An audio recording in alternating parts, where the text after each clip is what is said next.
foo tourné depuis démb mardi ay dette cachée ngay dégg ñoom Macky Sall ak ñooñam on détourné 7 milliards on caché 7 milliards de dollars et cetera de dette loolu yëpp c'est du pipeau amul du musa am te mënul am ma wax la lu tax ce qu'on considère de dette cachée là il s'agit de dette garantie mooy lan par exemple maanaam Senelec moo soxla xaalis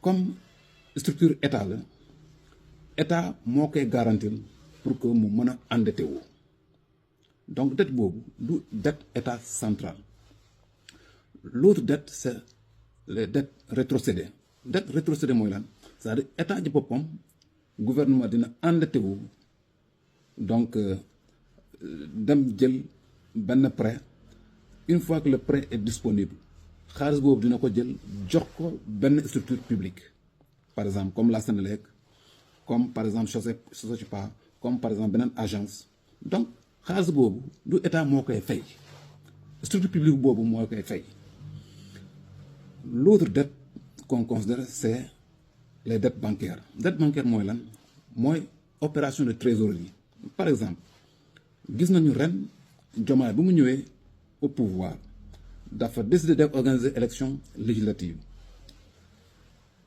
jëlut xaalis ci caisse trésor parce que budget bi prévoir wu ko woon jël xaalis ci impôt jël ko tamit ci douane la def dafa dem ci banque yi lebal fa 20 milliards ngir organiser ay élection législative loolu maanaam par exemple un salarié sa salaire viré wuñu ko mu am benn urgence salarié bi war koo régler mu dem ci benn tontine walla ci benn boutiquier jël fa xaalis dem régler lu mu war a régler en attendant salaire bi suñ ko virelee salaire mu mën a rembourser loolu la ñuy qualifier comme opération de trésorerie ça se fait partout donc ces trois types de dettes là ne sont pas des dettes de l'État. Vous savez, Babacar Bakhoum, qui est président de chambre, Omar Ka, qui est un conseiller, Cheikh Goumbala, qui est conseiller rapporteur, Abdoulaye Seck, qui est conseiller, Ibrahima Gaye, conseiller. Vous avez Maître Malik Magor Ndong, qui est greffier. Tous membres de la Cour des comptes. C'est des magistrats et greffiers de la Cour des comptes. Ils ont eu à travailler sur le rapport d'audit de la dette publique, de la gestion 2018-2020. Ce sont les mêmes personnes aussi qui ont travaillé, ils sont aussi présents donc à la confection de ce rapport d'audit qui fait grand bruit actuellement. Donc le rapport dont Sonko a commandité, que les gens considèrent que dafa en tout cas dëggal Sonko, effectivement. Donc ce sont eux qui nous disent en 2022 que ce qu'on considère comme instrument de dette de l'État central, mooy pré-projet, bon obligation assimilée du trésor ak eurobond, ñett yooyu la ñuy considérer mooy dette de l'État du Sénégal.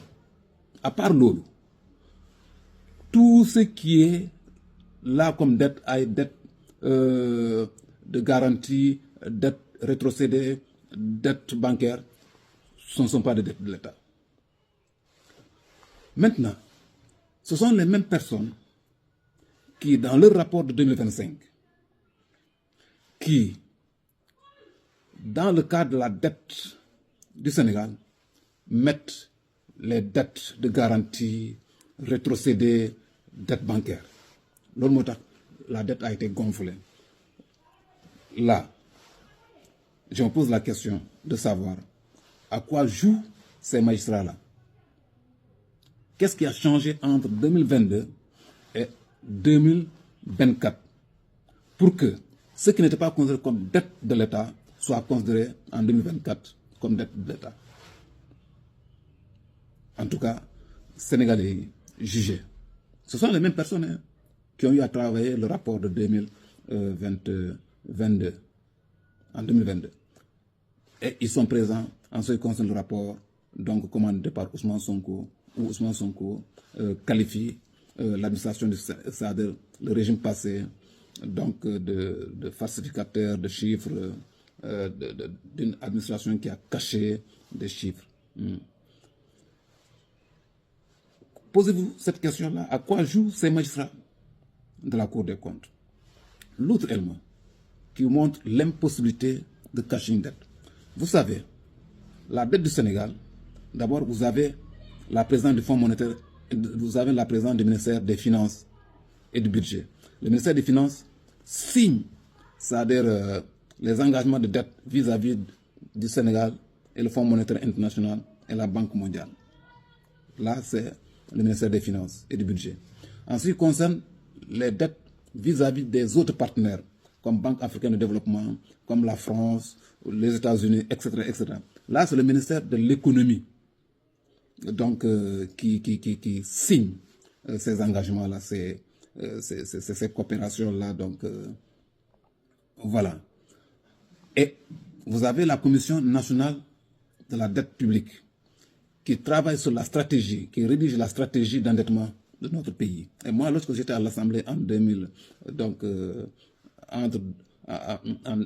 2012 à 2022, le budget de 2013 et le budget de 2014, donc les deux lois de finances, il y avait donc au niveau de l'annexe les stratégies de 2013 et de 2014 qui ont été votées par l'Assemblée nationale. En plus des ministères et de cette commission-là, vous avez la présence donc, de la direction de la coopération donc, économique et financière. Vous avez la présence de la direction des opérations des dépenses publiques. Vous avez la présence de la direction de la dette publique. Vous avez la présence de la BCEAO. Vous avez la présence de l'UEMOA, donc titre. Vous croyez que tous ces gens-là, ay nit Macky lañu de te l'enseigne que Macky dina leen corrompre wala dina wañ seen loxo pour que ñu cacher ay dettes.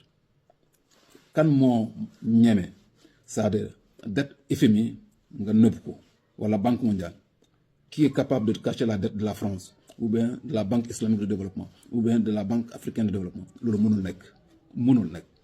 L'autre élément, la Cour des comptes ñoom Cheikh Babacar Bakhoum, ils disent dans le cadre donc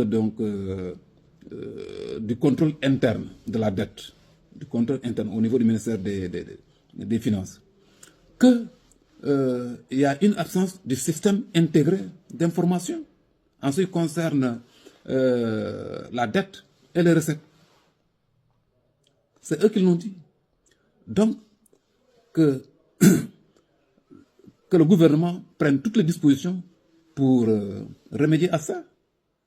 L'autre conseil qui a été donné au gouvernement, à ce que les logiciels qui traitent les dettes et les recettes, que les deux logiciels-là soient fusionnés. Donc, conseil boobu la ñu joxoon gouvernement en 2022 pour que ñaar instruments yi ñaar logiciels yi ñaar applications yi ñu fusionné ko pour que képp ku cliquer bëgg a xam dette Sénégal kan la ñu lebal kañ la ñu war a rembourser prêt bi wala kañ la prêt bi kañ lañ ko jël, n'est-ce pas, montant bi lan la et cetera.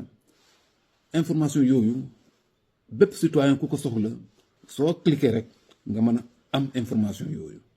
Donc conseil boobu ñoom Bakhoum, ces magistrats-là qui ont fait en tout cas le document de la Cour des comptes qui ont certifié en tout cas ce rapport-là de 2024-là, ils ont donné ce conseil-là, mais ce que le gouvernement n'a